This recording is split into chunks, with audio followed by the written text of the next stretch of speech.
When the Galactic Council banned kinetic weapons, they thought they had finally declawed humanity. They called our railguns barbaric and forced us to disarm. But they forgot one crucial detail. Humans didn't use kinetics because they were our only option. We used them because they were the most merciful. The Great Hall of the Galactic Council was a marvel of xenological architecture, a sprawling amphitheater suspended in the upper atmosphere of Prime, the capital world. Its walls were crafted from translucent silicates, refracting the pale light of a dying binary star into a kaleidoscope of muted colors. It was designed to instill awe. To Ambassador Thomas Wright, it just felt like a very expensive cage. Wright stood at the center of the deliberation floor, his dark suit a stark contrast to the shimmering robes and bioluminescent carapaces of the surrounding delegates. He gripped the edges of the obsidian podium, his knuckles white, fighting to keep his expression entirely neutral. Above him, elevated on a floating dais, sat High Counselor Valen of the Valerian hegemony. The Valerians were a tall, avian reptilian species who had dominated the galactic military-industrial complex for millennia. They relied on plasma lances, hard light projectors, and thermal beam emitters, elegant, clean, and in their eyes, civilized. Humanity, by contrast, threw rocks. Very fast, very heavy rocks. Ambassador Wright, Valen's voice echoed through the translation matrix, smooth and dripping with condescension. The vote has been ratified by a majority of 73 to 12. The Ordinance of Civilized Conflict is now galactic law. Wright leaned into the microphone. High Counselor, with all due respect, this ordinance is not about civilized conflict. It is a targeted disarmament of the United Nations Navy. You are outlawing the fundamental basis of our defensive capabilities. The ordinance was deceptively simple. The acceleration of solid, liquid, or gaseous mass through chemical, electromagnetic, or gravitational means for the purpose of kinetic impact is strictly forbidden in all recognized sectors. It is a ban on barbarism, Ambassador, Valen countered, a ripple of agreement shifting through the alien delegates. Your railguns and mass drivers rely on primitive, unguided destruction. They leave orbital debris. They cause collateral damage. They puncture hulls and vent atmosphere, subjecting sentient beings to the vacuum of space. It is cruel, unpredictable, and frankly, primitive. We are merely elevating you to the standards of the modern galaxy. Wright ground his teeth. It was a perfectly executed political trap. The Valerians knew that humanity's shielding technology was centuries behind the galactic standard. We couldn't build plasma weapons that matched theirs because we couldn't build the thermal dampeners required to keep our own ships from melting when we fired them. Our entire survival in a hostile galaxy relied on our mastery of metallurgy and electromagnetism. We used depleted uranium slugs, tungsten carbide penetrators, and magnetically accelerated hypervelocity missiles. A Valerian plasma beam might scorch the paint off a human destroyer, but a 100-kilo tungsten slug moving at 3% the speed of light would crack a Valerian dreadnought in half like a dry twig. They didn't want to civilize us. They wanted to invade our border colonies, and they needed our teeth pulled first. If we comply with this, Wright said, his voice dropping to a dangerous, quiet register that made the translation matrix hum, you leave our border worlds entirely defenseless against pirate factions and undocumented marauders. The Council fleet will provide adequate protection, Valen lied smoothly. You have 6 Earth Standard months to dismantle your kinetic arrays and retrofit your vessels with regulated energy emitters. Failure to comply will result in an immediate embargo, blockade, and military intervention by the Valerian Grand Fleet. Wright looked around the vast, shimmering hall. He saw the smug satisfaction in the eyes of the Valerians, the indifferent blinking of the aquatic Trelka, the nervous, averted gazes of humanity's few allies. They actually thought they had won. They thought humanity's reliance on ballistics was a technological limitation. They didn't understand that for humanity, the kinetic weapons were the compromise. 6 months, Wright said, straightening his posture, his voice echoing cleanly through the massive chamber. The United Nations of Earth will comply with the Ordinance of Civilized Conflict. We will dismantle every railgun, coilgun, and mass driver in our fleet. Valen blinked, his nictitating membranes flashing in surprise. He hadn't expected the humans to fold so quickly. Excellent. We look forward to your compliance demonstration at the Sigma 9 Proving Grounds. Wright picked up his datapad, slipping it into his breast pocket. Be careful what you wish for, High Counselor. You are stripping away the rules of engagement we set for ourselves. You are taking away our chains, not our weapons. Without waiting for a dismissal, Wright turned and walked out of the Great Hall. The heavy silicate doors sealed behind him with a resonant thud. He tapped his comms earpiece, opening a direct, heavily encrypted, quantum-entangled line to Earth. "Get me General Miller," Wright said, his voice icy. "Tell him the Council just signed their own death warrant. It's time to open the Black Vault." The Pentagon's Sublevel 8 was a place that officially did not exist. Buried 300 feet beneath Washington, D.C., shielded by yards of reinforced concrete, lead, and Faraday cages, it was immune to both nuclear strikes and orbital surveillance. The air smelled of ozone, stale coffee, and the unique nervous sweat of stressed engineers. General David Miller stood at the head of a massive holographic tactical table, his arms crossed. He was a man carved from granite, with a chest full of ribbons from the First Centaurian skirmishes. Surrounding him were the brightest, most terrifying minds Earth had to offer. "Let me get this straight," Miller growled, looking around the room. "The Xenos want us to fight a war without bullets. No missiles, no slugs, no shrapnel." Dr. Evelyn Reed, the lead physicist for DARPA's Advanced Weapon Systems, pushed her glasses up the bridge of her nose. "That is the exact wording of the treaty, General. The acceleration of solid, liquid, or gaseous mass.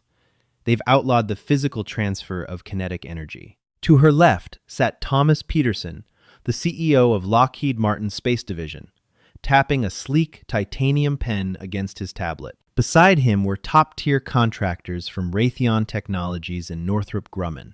This was the dark heart of the military-industrial complex, summoned together under an emergency wartime mandate. "So, what do we have?" Miller asked, leaning over the table.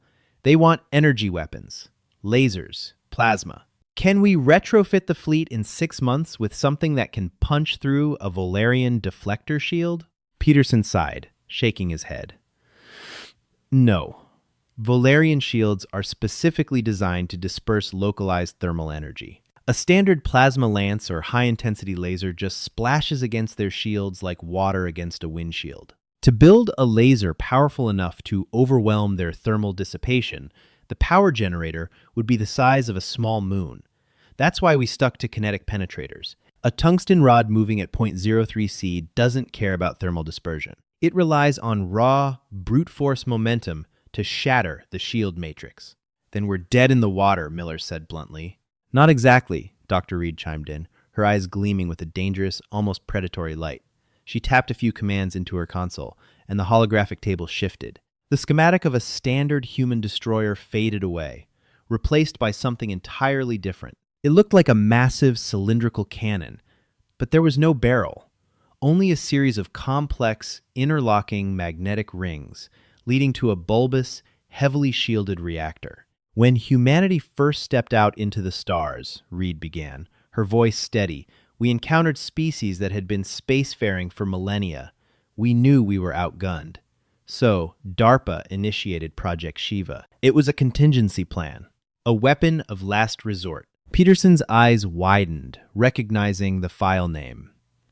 Evelyn. Project Shiva was shut down. The UN Security Council classified it as a crime against nature. "It was shut down," Reed corrected, "because it violated the Geneva Conventions, the Outer Space Treaty, and basic human morality. But the Galactic Council doesn't adhere to Geneva, and they just explicitly banned our moral alternative." "Explain," Miller ordered. "Volarian shields operate on a specific frequency to block heat, light, and kinetic force," Reed said, manipulating the hologram to show an alien dreadnought. "But they don't block fundamental subatomic radiation, because space is already full of it. They just filter it. If they blocked all radiation, their sensors wouldn't work. They'd be flying blind." She zoomed in on the weapon schematic. Project Shiva is not a laser.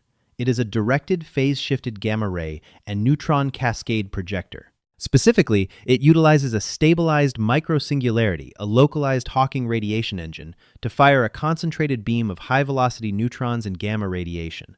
A radiation beam? Miller frowned. Like an X-ray laser? We tested those in the 1980s. They aren't powerful enough. Not just radiation, General, Reed said, her voice dropping. A Dirac pulse. Have you ever heard of a neutron bomb?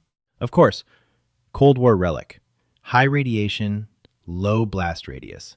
Kills the troops, leaves the infrastructure intact. Nasty stuff. Exactly, Reed nodded. Now imagine a localized, directed neutron pulse operating at an energy level 1,000,000,000 times higher, focused into a beam the width of a dinner plate, traveling at the speed of light. It has zero mass. It is not kinetic. It produces no thermal impact on the hull. She pressed a button, and the hologram simulated the weapon firing at the alien dreadnought. A silent, invisible beam struck the ship. The Valerian shields flared briefly, then ignored it, classifying the beam as a burst of cosmic background radiation. The hull of the ship remained perfectly intact, not a scratch. I don't get it, Miller said. It didn't do anything. Look inside, Reed said softly. The hologram shifted to an internal view of the ship. The beam passes effortlessly through shields and armor, Reed explained, her tone chillingly clinical. But the moment it interacts with organic tissue, water, or highly complex molecular structures like the coolant in their reactors or the blood in their veins, it induces spontaneous atomic decay. It disrupts the strong nuclear force. Every atom of carbon, oxygen, and hydrogen in the beam's path is violently ripped apart at the subatomic level. The table was dead silent. The holographic crew inside the alien ship simply dissolved, turning into a glowing radioactive slurry, then into fine atomic dust within a microsecond. It doesn't just kill the crew, Peterson whispered, staring at the simulation in horror. It boils their DNA. It turns them into soup. And the radiation cascade immediately destabilizes the control rods in their plasma reactors, Reed added. Without the crew to run emergency venting, the reactor goes critical and melts down from the inside out. There is no explosion from our weapon. We break no hulls. We throw no mass. We merely shine a very specific, very deadly light on them. General Miller stared at the glowing blue ghost of the dreadnought. He was a soldier. He was used to the clean, brutal arithmetic of kinetic warfare. You hit the enemy hard, you blow their ship up, they die. Fast. Combat. What Dr. Reed was proposing wasn't combat. It was a localized extermination event. It was a radiological nightmare that humanity had collectively agreed to lock in a dark box centuries ago. Is it legal under the new treaty? Miller asked, his voice barely a rasp. Perfectly, Reed said, pulling up the text of the Council's ordinance. No mass is accelerated, no kinetic impact occurs. It relies entirely on quantum destabilization and directed Hawking radiation. Under the laws of the Galactic Council, this is technically considered an energy illumination device. It's the equivalent of a flashlight. Peterson took a deep breath. If Lockheed and Raytheon pivot all manufacturing, if we use the dark money budgets, we can retrofit the entire heavy cruiser fleet in 4 months. But General, if we do this, there is no going back. The galaxy thinks we're primitive because we use bullets. If we show them this, they will view us as monsters. Miller looked up from the table, his eyes hard and cold. He thought of the border colonies, of billions of defenseless humans living under the shadow of the Valerian fleet. He thought of Ambassador Wright standing alone in a room of aliens who wanted to see Earth brought to its knees. They wanted us to put down the stones, Miller said. Let's show them what happens when humanity decides to stop playing nice. He slammed his fist onto the table, shattering the hologram. Authorize Project Shiva. Build it. Let's give them their demonstration. Sector 4 of the Galactic Council's territory was a barren, lifeless expanse of deep space known as the Sigma-9 Proving Grounds. Normally used for testing new shield harmonizers or plasma yields, today it was a theater of geopolitical dominance. Fleet Admiral Jonathan Hayes stood on the bridge of the UNS Nimitz, humanity's premier supercarrier. Around him, the cold, sterile lights of the bridge illuminated a crew that worked in tense, hushed efficiency. The air was thick with anticipation. Floating just off the starboard bow, shielded behind 3 layers of hard light barriers, was the Council Observation Station. Inside, hundreds of alien delegates, including High Counselor Valen, were watching, sipping synthetic nectars, waiting for the humans to humiliate themselves. To ensure fairness, the Council had provided the target, a decommissioned Goliath-class dreadnought. It was a massive, jagged mountain of titanium alloy, roughly the size of Manhattan. Its shields were fully powered, calibrated to maximum density. Standing near the back of the Nimitz bridge, arms folded behind his back, was Valerian Commander Kalen. He had been sent as an official observer to ensure the humans didn't cheat. Kalen's avian eyes darted around the bridge, an amused smirk playing across his beak. "Admiral Hayes," Kalen chirped, his translator adjusting the pitch of his voice to sound smooth and diplomatic. "The High Counselor sends his regards. He notes that your ship lacks the traditional mass driver barrels. Have you successfully installed plasma emitters?" Hayes didn't turn around. He kept his eyes locked on the primary viewport, staring at the Goliath dreadnought floating 10,000 kilometers away. "Something like that, Commander," Hayes replied smoothly. "Excellent," Kalen purred. "You may commence your firing sequence whenever ready. The target's shields are active. Do not be discouraged if your new energy weapons fail to penetrate on the first attempt. Adapting to civilized warfare takes time." Hayes's jaw tightened. "Understood." He turned to his tactical officer, a young lieutenant whose hands were trembling slightly over the firing console. "Lieutenant," Hayes said, his voice calm, projecting absolute authority, "spin up the Shiva array. Target the center mass of the dreadnought." "Aye, sir." "Core warming. Magnetic containment is at 100%. Singularity stable. Routing Hawking radiation into the primary focal lens." A deep, sub-audible hum vibrated through the deck plates of the Nimitz. It wasn't a mechanical sound. It felt like the very fabric of space around the ship was shivering. The lights on the bridge flickered once, drawing a curious glance from Commander Kalen. "Energy spike detected in your forward hull," Kalen noted, looking at his data pad. "Curious. It's not plasma. Are you attempting a rudimentary laser strike?" "Target locked, Admiral," the tactical officer announced, ignoring the alien. Hayes took a deep breath. Humanity was about to cross a threshold. For centuries, they had thrown mass. They had broken hulls. Now, they were going to do the unthinkable. Fire. There was no thunderous roar. There was no blinding flash of light. No spectacular beam of neon plasma tearing across the void. In the vacuum of space, the Dirac pulse was entirely invisible to the naked eye. From the outside, it looked as though the Nimitz had done absolutely nothing. For a full 3 seconds, silence reigned on the bridge. Commander Kalen let out a short, clicking laugh. "Admiral, I believe your weapon has misfired. The Goliath's shields register a 0.0 impact rating. Your energy weapon barely tickled its navigational sensors." "Give it a moment, Commander," Hayes said softly, his eyes fixed on the telemetry screens. On the observation station, High Counselor Valen was already drafting a speech about humanity's failure, preparing to issue the order for the Valerian fleet to move on the outer human colonies. But then, the dreadnought's telemetry began to scream. "Wait," Kalen said, his smirk vanishing as his datapad lit up with hundreds of critical error warnings. What is happening? The Goliath's internal sensors are failing. The life support matrix is offline." The Goliath dreadnought hung motionless in the void. Its hull was perfectly intact. Its deflector shields were still glowing a healthy, robust blue. But inside, absolute hell had been unleashed. The directed phase-shifted radiation beam had passed through the shields as easily as light through glass. In a fraction of a nanosecond, it swept through the 5,000 biomimetic test dummies positioned inside the ship, designed to simulate a living crew. The dummies, made of organic equivalent hydrogels to test life support, instantly boiled. The strong nuclear force holding their complex molecules together ceased to exist. They dissolved into a highly radioactive, glowing green sludge, and then vaporized into gas, coating the interior bulkheads in a fine, irradiated film. But the radiation didn't stop there. It hit the Goliath's primary coolant reserves. The water instantly separated into hydrogen and oxygen, expanding at 1,000 times its volume, creating localized pressure bombs that blew out the interior corridors. Finally, the beam hit the plasma reactor's control rods. The exotic alloys meant to stabilize the core degraded into useless isotopes. "Admiral!" Kalen shouted, his feathers puffing up in panic. "The Dreadnought's core is in uncontrolled meltdown. The emergency venting systems aren't responding." The automated crew analogs. They're gone. Their signatures are completely gone.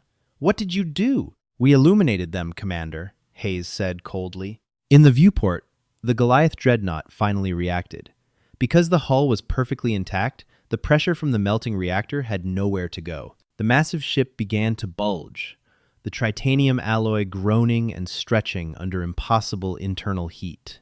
The blue deflector shields flickered wildly, and then a star was born. The Dreadnought's reactor breached. Because there were no kinetic holes in the ship to vent the blast, the explosion compounded upon itself, turning the entire vessel into a contained fusion bomb. In a flash of blinding white light that forced the Nimitz's viewport autotints to engage, the Goliath Dreadnought vanished.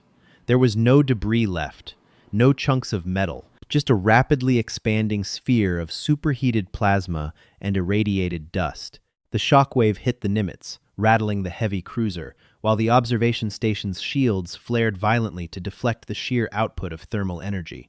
Dead silence fell over the bridge once more. Commander Kalen's datapad slipped from his talons, clattering onto the deck. He stared out the viewport, his eyes wide with a terror no Valerian had ever known. He looked at Admiral Hayes, his beak trembling. You didn't break the hull," Kalen whispered, his voice cracking. "You bypassed the shields entirely. You turned the crew into radiation. That is a biological atrocity. It is an abomination." Hayes turned slowly, his eyes locking onto the trembling alien. He didn't look triumphant. He looked tired. "You banned kinetic weapons, Commander. You banned breaking the hull. You told us that physical impact was barbaric." Hayes stepped closer, towering over the Valerian. For 300 years, humanity fought with railguns and tungsten slugs because it was precise. It killed the ship, but it gave the crew a chance to evacuate.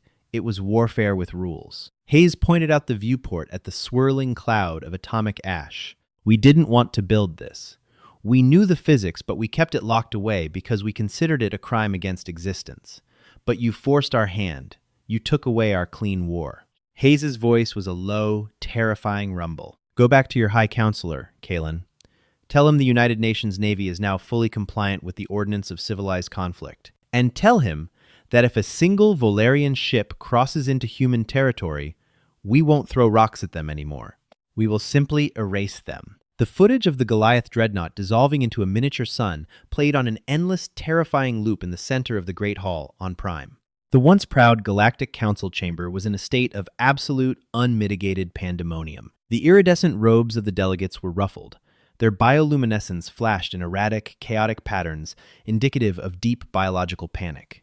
The aquatic Trelka delegates were furiously bubbling in their containment suits, while the insectoid Vesk clicked their mandibles in a deafening cacophony of distress.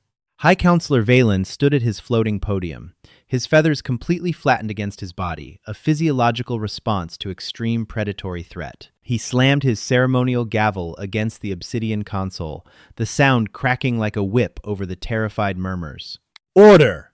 This council will come to order!" Valen screeched, his translator matrix struggling to modulate the sheer panic in his voice. The hall slowly quieted, though the tension in the air was thick enough to choke on. "The human demonstration at the Sigma, 9 Proving Grounds, is a clear and flagrant violation of galactic law," Valen declared, pointing a trembling talon at the hologram of the expanding plasma cloud. "This Shiva array is a weapon of mass biological destruction. It targets organic tissue, it induces atomic decay, it is a war crime, and the United Nations of Earth must be sanctioned, blockaded, and their leadership detained." "On what grounds, High Counselor?" The voice was calm, human, and devastatingly loud. The heavy silicate doors of the Great Hall parted, and Ambassador Thomas Wright walked in. He wasn't wearing the standard diplomatic tuxedo today. He wore the stark, charcoal gray uniform of a United Nations naval attaché, flanked by 2 towering human marines in full ceremonial dress. Wright walked down the central aisle, his footsteps echoing in the massive chamber. He didn't look like a man whose species was about to be sanctioned. He looked like a man who owned the building. Ambassador Wright, Valen hissed, his nictitating membranes flashing furiously. You have immense audacity returning here. Your fleet has unleashed a radiological nightmare. We banned kinetic weapons to prevent cruelty, and you respond by boiling a simulated crew alive. Wright reached the deliberation floor, calmly linking his datapad to the Council's central projection system. High Counselor, I strongly suggest you choose your next words with the utmost legal precision, Wright said, his voice dropping the temperature in the room. Because the United Nations of Earth recorded every syllable of the Ordinance of Civilized Conflict. Section 4, Paragraph 12. Let's read it together, shall we? A massive wall of text appeared next to the burning dreadnought hologram. The ordinance specifically bans the acceleration of solid, liquid, or gaseous mass through chemical, electromagnetic, or gravitational means for the purpose of kinetic impact. Wright paced slowly in front of the alien delegations. It further defines acceptable weaponry as devices relying on the transmission of thermal, electromagnetic, or quantum state energy, colloquially understood as directed energy weapons. Wright stopped and looked up at Valen. The Shiva array accelerates zero mass. It creates zero kinetic impact. It utilizes directed Hawking radiation and quantum destabilization. By the exact, stringent, and non-negotiable legal definitions drafted by the Valerian hegemony and ratified by this very council, the Shiva array is a completely legal, standard-issue energy weapon. It turns blood into radioactive gas, a Trelka delegate screamed through his aquatic translator. It is a biological agent. It is a beam of light, Wright countered smoothly, locking eyes with the Trelka. What that light does when it interacts with your biology is a matter of basic physics, not chemical warfare. If a Valerian plasma lance melts a human skin off, it is not classified as a biological weapon. It is thermal damage. Our weapon induces subatomic decay. The fact that your bodies and your reactor coolants are highly susceptible to it is a tragic biological vulnerability. It is not a legal violation. The chamber fell dead silent. The aliens were trapped in the very bureaucratic cage they had built to imprison humanity. You did this intentionally, Valen whispered, the realization dawning on him. The humans hadn't scrambled to comply. They had weaponized the treaty itself. Let's talk about intention, Wright said, his tone shifting from diplomatic to predatory. We know why you passed this ban, Valen. Earth intelligence intercepted the Valerian Grand Fleet's deployment orders 3 weeks ago.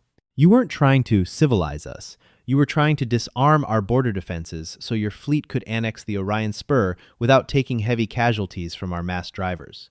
A collective gasp echoed through the hall. Several delegations turned their gaze to Valen, who suddenly looked very small on his floating dais. You thought we were primitive, Wright continued, his voice echoing cleanly. You thought because we used depleted uranium and tungsten, we were ignorant of higher physics. But DARPA, Lockheed Martin, and Northrop Grumman didn't ignore radiation warfare. We mastered it a century ago. We just chose not to use it because, unlike the Valerian hegemony, humanity possesses a conscience. Wright tapped his datapad again. The hologram shifted, showing a massive web of logistical shipping lanes.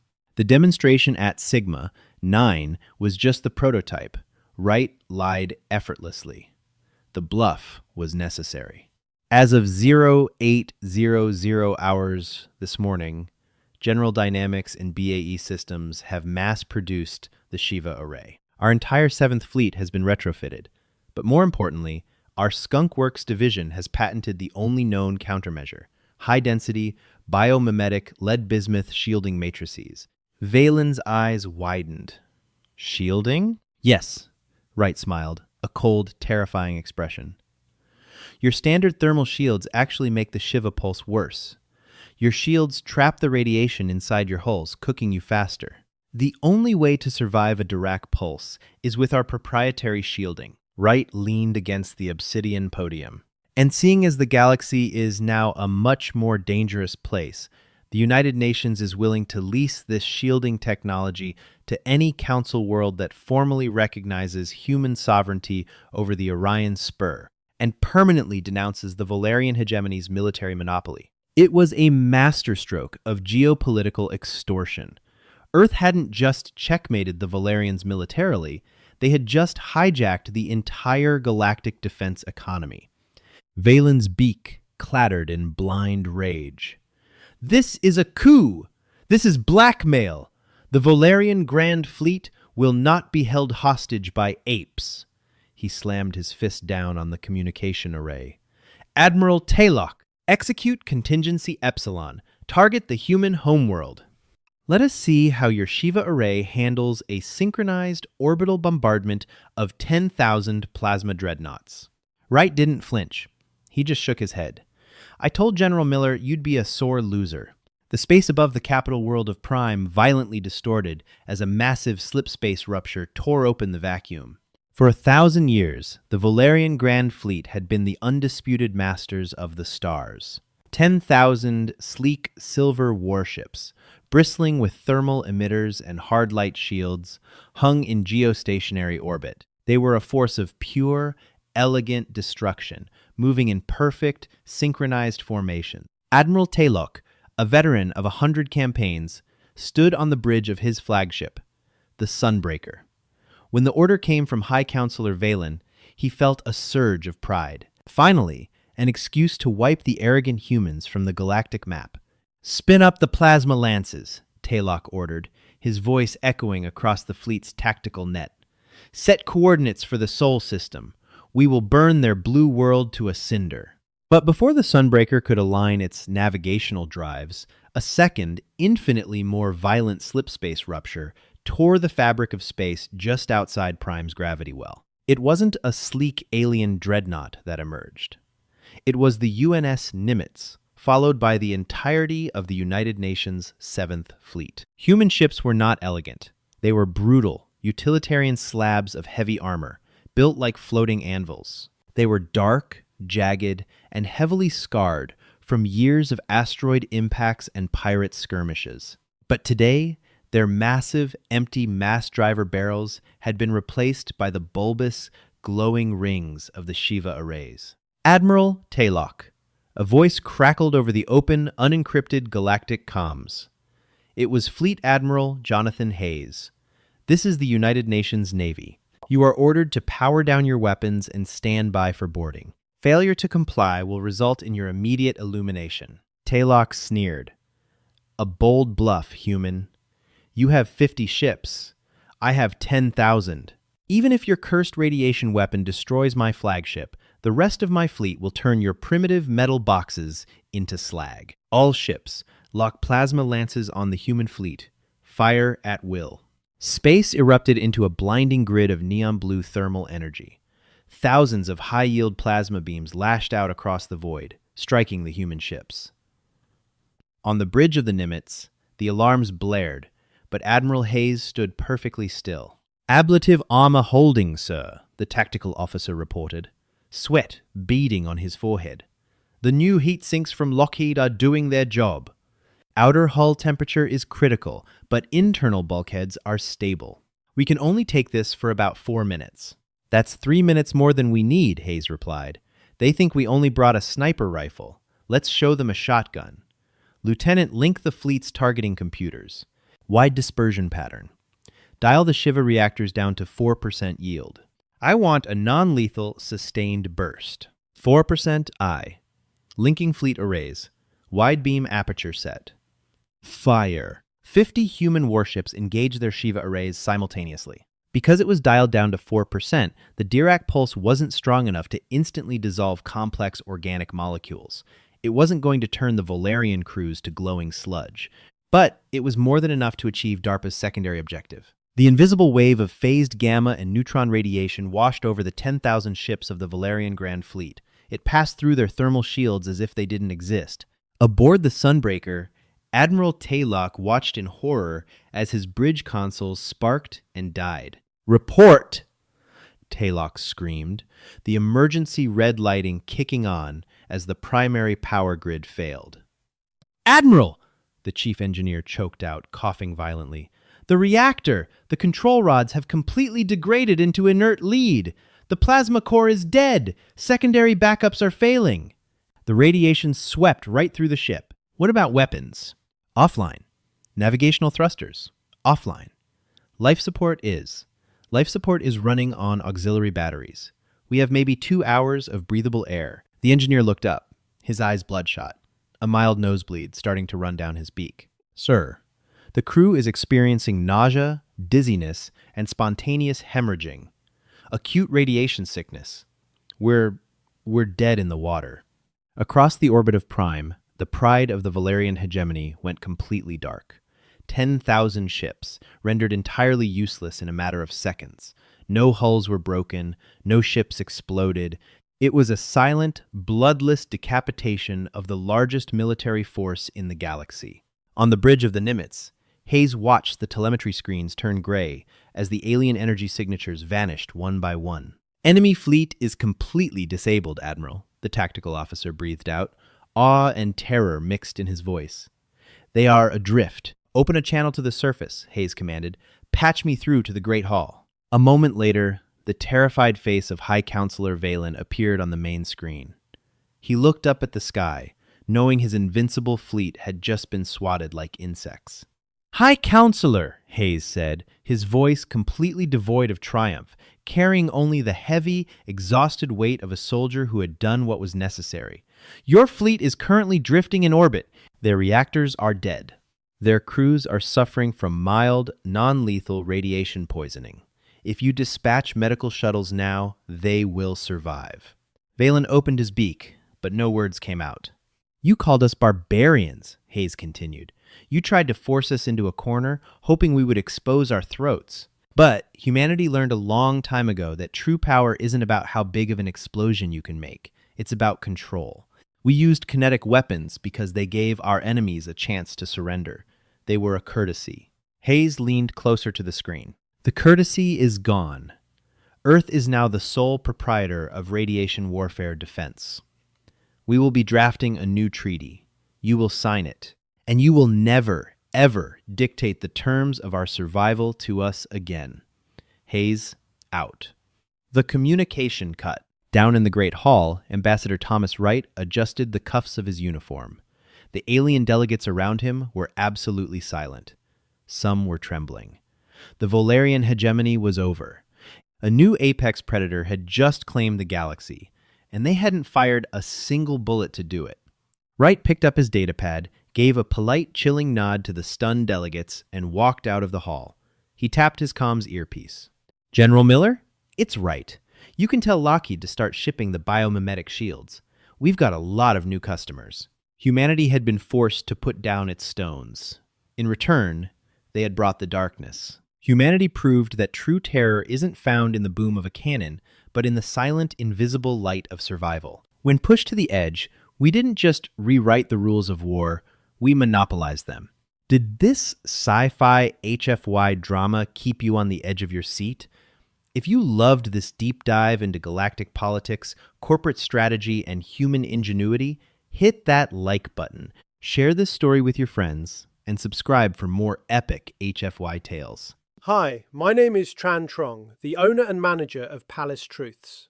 After watching the video Galactic Council banned all kinetic weapons, Earth responded by showing them something much worse _HFY, I'd really like to know what you think.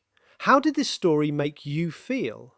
What I enjoyed most about this story was the tension between control and creativity. The Galactic Council believed they could limit humanity by banning one kind of weapon, but humans adapted in ways nobody expected. That's one of the things HFY stories do really well, showing how determination and problem solving can become more powerful than rules or restrictions. I also think the story quietly reminds us that people often find new paths when they're pushed into a corner. Sometimes trying to control others too tightly creates consequences no one sees coming. Do you think the Council underestimated human nature from the start? And what moment made you realise Earth's response was going to change everything? Thanks for spending time with Palace Truths today. If this story meant something to you, feel free to leave a comment and maybe like or subscribe for more HFY sci-fi stories like this.